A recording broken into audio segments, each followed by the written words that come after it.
नमस्कार माझ्या सर्व लाडक्या सख्यांनो, माता आणि भगिनींनो. आपल्या संस्कृतीमध्ये सण उत्सवांना केवळ एक प्रथा मानले गेले नाही, तर ते आपल्या आयुष्याला एक नवीन दिशा देतात. वर्षभरात अनेक सण येतात, पण सौभाग्यवती महिला ज्या सणाची अत्यंत आतुरतेने अगदी वर्षभर वाट पाहत असतात, तो सण म्हणजे वटपौर्णिमा. ज्येष्ठ महिन्यातील ही पौर्णिमा प्रत्येक सुवासिनी महिलांसाठी अखंड सौभाग्यवती त्या त्यागाचं आणि अथांग प्रेमाचं प्रतीक आहे, जे सती सावित्रीने आपल्या पतीसाठी दाखवलं होतं. मंडळी, नटणं थटणं, सोळा शृंगार करणं, हातावर मेहंदी रचणं आणि मैत्रिणींसोबत एकत्र येऊन वडाच्या झाडाची पूजा करणं, हा सगळा आनंद काही वेगळाच असतो. मैत्रिणींनो, आपण सर्वजण खूप श्रद्धेने ही पूजा करतो. आपल्या पतीला दीर्घायुष्य लाभावं, 7 जन्मांची सोबती मिळावी आणि संसारात सुख समृद्धी ऐश्वर्य यावं, हाच यामागचा शुद्ध हेतू असतो. पण सख्यांनो, कधी तुम्ही असा विचार केला आहे का, की दरवर्षी इतक्या महिला वटसावित्रीचे व्रत करतात, तरीही काही महिलांच्या संसारात सतत कटकटी का राहतात? पती पत्नीमध्ये वाद का होतात किंवा आरोग्याच्या समस्या का निर्माण होतात? आपण देवाकडे तर सगळेच चांगलं मागतो, मग फळ मिळण्यात कुठे कमी पडते?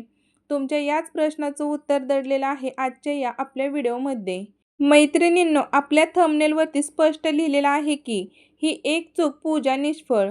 कळत न कळतपणे, घाई गडबडीत किंवा माहिती नसल्यामुळे आपल्याकडून पूजेच्या दिवशी अशी एक गंभीर चूक होते, जी आपल्याला संपूर्ण पूजेचं पुण्य नष्ट करू शकते. मैत्रिणींनो, आजच्या या विशेष व्हिडिओमध्ये आपण वटपौर्णिमेची कथा, तिचे वैज्ञानिक रहस्य, योग्य पूजा विधी आणि सर्वात महत्त्वाचं म्हणजे ती एक चूक कोणती व ती कशी टाळावी, यावर अगदी सविस्तराने शास्त्रोक्त चर्चा करणार आहोत.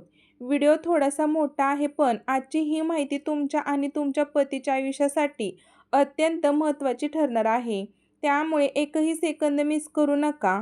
मैत्रिणींनो, लक्ष देऊन ऐका. वटपौर्णिमेचे व्रत समजून घेण्याआधी आपल्याला त्या शक्तीला समजून घ्यावं लागेल, जिने मृत्यूच्या देवतेलाही रिकाम्या हाताने परत पाठवलं.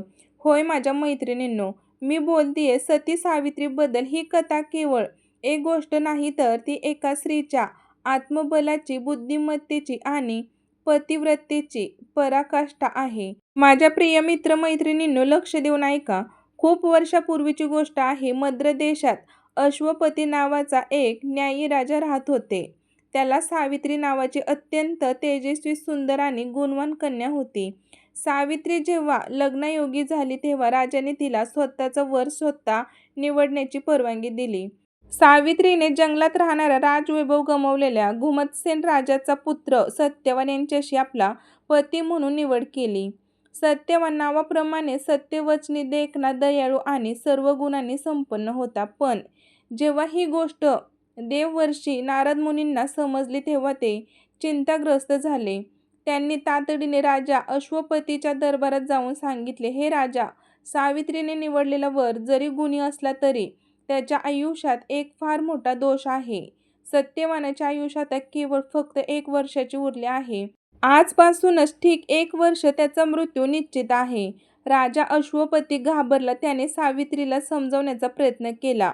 मुली दुसरा कोणताही वर निवड, सत्यवानाचे आयुष्य संपत आलेले आहे.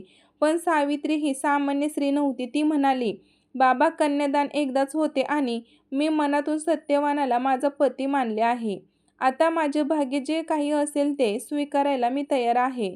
सावित्रीचा विवाह सत्यवानाशी झाला. लग्नानंतर ती राजवाड्याचे सगळे सुख विलास सोडून जंगलात एका साध्या झोपडीत राहू लागली. ती तिच्या वृद्ध आणि अंध सासू सासऱ्यांची मनोभावे सेवा करू लागली.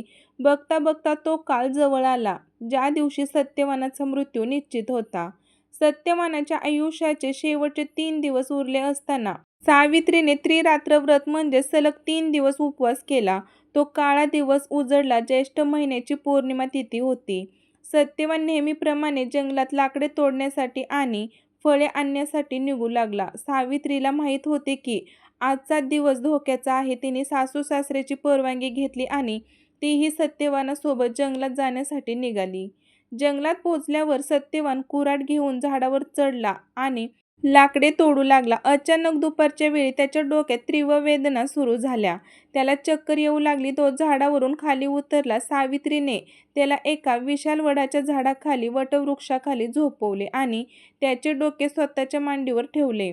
सत्यवानाचे शरीर थंड पडू लागले आणि काही क्षणात त्याचे प्राण गेले. त्याच वेळी तिथली हवा बदलली. सभोवताली एक उग्र प्रकाश पसरला आणि साक्षात मृत्यूचे देवता यमराज तिथे प्रकट झाले. त्यांच्या हातात यमपाश होता. त्यांनी सत्यवानाच्या शरीरातून त्याचा अंगठ्या एवढा आत्मा बाहेर काढला आणि तो दक्षिण दिशेने चालू लागला. सावित्रीने पतीचा मृतदेह वडाच्या झाडाखाली ठेवला आणि तीही यमराजाच्या मागे मागे जाऊ लागली. काही अंतर गेल्यावर यमराजाने मागे वळून पाहिले आणि ते आश्चर्यचकित झाले. त्यांनी सावित्रीला सांगितले, हे सुवासिनी, मर्त्य मानवाचे आयुष्य संपल्यावर त्याला माझ्यासोबत यावेच लागते. तू आता मागे फिर. तुझ्या पतीचा इथला प्रवास संपला आहे.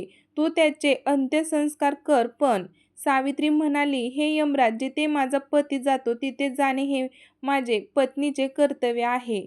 माझ्या पतिव्रतेच्या बळावर आणि तुमच्यावरील श्रद्धेमुळे मला तुमच्या मागे येण्यास कोणतीही अडचण नाही.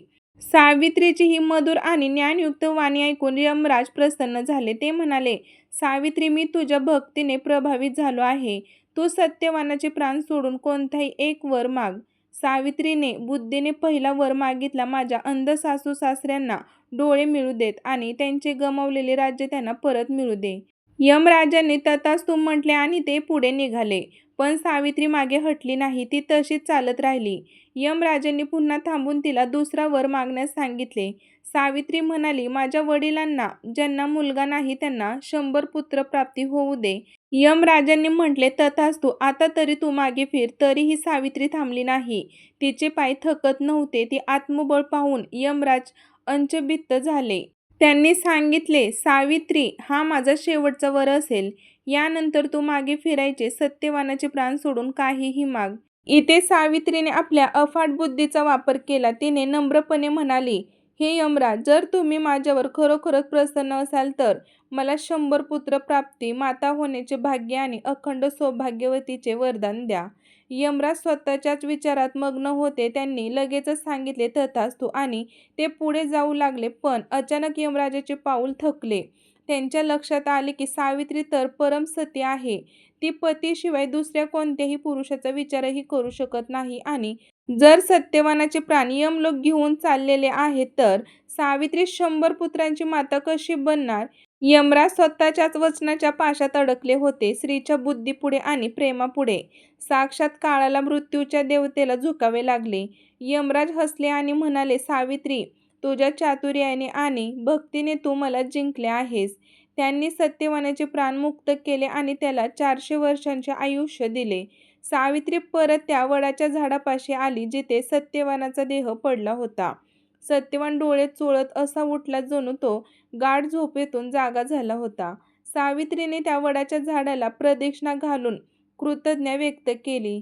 सख्यांनो, हीच ती महाकथा आहे ज्यामुळे वडाच्या झाडाला सौभाग्याचं अमर प्रतीक मानलं गेलं आहे. आता आपण एका अत्यंत महत्त्वाच्या विषयावर बोलूया. आपल्या ऋषीमुनींनी पूजेसाठी फक्त वडाचे झाड का निवडले? हिंदू धर्मातील प्रत्येक सणांमागे निसर्गाचे संरक्षण आणि मानवी आरोग्य जोडलेले आहे. चला तर याचे आध्यात्मिक आणि वैज्ञानिक पैलू सविस्तरपणे समजून घेऊयात. मंडळी, आध्यात्मिक आणि धार्मिक रहस्य. सनातन शास्त्रानुसार वटवृक्ष हा सामान्य वृक्ष नाही. यात त्रिदेवांचा वास असतो. मुळांमध्ये भगवान ब्रह्माचे सृष्टीचे निर्माता आहेत. खोडांमध्ये भगवान विष्णूचे सृष्टीचे पालनहार आहेत. फांद्या आणि पानांमध्ये भगवान शिवचे संहारक आणि कल्याणाचे देवता आहेत. याचा अर्थ असा आहे की जेव्हा आपण एखाद्या वडाच्या झाडाची पूजा करतो तेव्हा आपल्याला ब्रह्मा, विष्णू आणि महेश या तिन्ही महाशक्तींचा आशीर्वाद एकाच वेळेला मिळतो. तसेच वडाचे झाड हे अक्षय असते. त्यांच्या पारंब्या जमिनीत जाऊन पुन्हा नवीन खोड तयार करतात. मैत्रिणींनो, ते कधीही नष्ट होत नाहीत. म्हणूनच स्त्री प्रार्थना करते की हे वटवृक्ष, ज्याप्रमाणे तू अमर आहेस त्याचप्रमाणे माझे सौभाग्य अक्षय राहू दे. वैज्ञानिक आणि आरोग्याचे रहस्य. सख्यांनो, आता विज्ञानाच्या नजरेतून पाहूया. वटवृक्ष हा निसर्गातील सर्वात मोठा ऑक्सिजन सॉर्स मानला जातो. हे झाड दिवसा आणि रात्रीही मोठ्या प्रमाणात शुद्ध ऑक्सिजन हवेत सोडते. हा सण ज्येष्ठ महिन्यात येतो, जेव्हा उन्हाळा संपून पावसाळ्याची सुरुवात होते. मंडळी, या काळात हवेमध्ये दमटपणा वाढतो आणि अनेक प्रकारचे जीवजंतू हवेत पसरतात. जेव्हा महिला वडाच्या झाडाच्या जवळ असतात, तेथे प्रदक्षिणा घालतात, सुत गुंडळतात, तेव्हा त्या वडाच्या अत्यंत शुद्ध वातावरणात साधारण बघा मंडळी काही मिनिटे घालवतात. या काळात वडाकडून मिळणारा भरपूर ऑक्सिजन महिलांच्या शरीरातील फुफ्फुसांना कार्यक्षम करतो. प्रदक्षिणा घालताना होणारी शारीरिक हालचाल महिलांच्या ओटीपोटाच्या स्नायूंना आणि हार्मोन्सला संतुलित करण्यास मदत करते. म्हणजेच आपल्या पूर्वजांनी महिलांच्या आरोग्याची काळजी घेण्यासाठी पूजेच्या बहाण्याने त्यांना निसर्गाच्या कुशीत आणण्याची ही सुंदर व्यवस्था केली होती. सख्यांनो, आजकाल धावपळीच्या आणि आधुनिक युगात विशेषतः शहरांमध्ये राहणाऱ्या आपल्या काही सखींकडून वेळेअभावी किंवा योग्य माहिती नसल्यामुळे एक अत्यंत गंभीर चूक होत आहे. ती म्हणजे बाजारातून वडाची फांदी विकत आणून ती घरात किंवा कुंडीत खोचून त्याची पूजा करणे. नीट समजून घ्या मी काय सांगत आहे.